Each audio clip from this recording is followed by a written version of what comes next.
Галин Петков от отбора на Красовски спорт. Няколко думи за вашия отбор.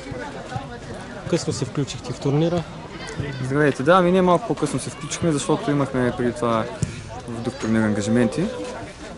И сега в първия матч се пролича, че другите отбори имат няколко мача повече от нас изиграни.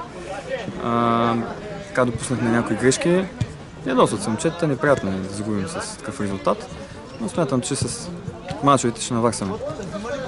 Няколко думи за самия отбор. От колко човека се състои отбора? Дълга ли ви е резервната скамейка? На какво разчитате?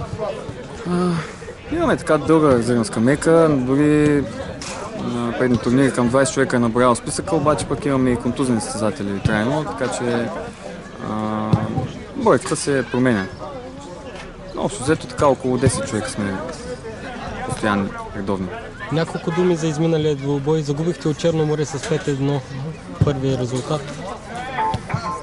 Поздравления на момчетата от Черно море. Реализираха си положенията, даже изпуснаха и още няколко. Ние също имахме нашите шансове, но ги пропуснахме. Но около... Смятам, че с следващите матчове ще наваксаме няколко нови момчета, които също трябва да се впишат в отбора. И това е в общи линии. Матчът беше изтеглен по-рано от другите, така напечени малко слънцето. Черно море бяха по-добри и заслужаваха. Казахте няколко нови момчета.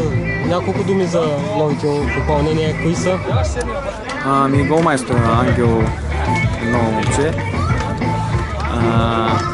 Надявам се, че ще идва и занапред с нас. Така високо момче, може да играе защита в нападение, в апът линия общо навсякъде. Така че точно такива футболисти ни трябват. Ще разчитаме на него.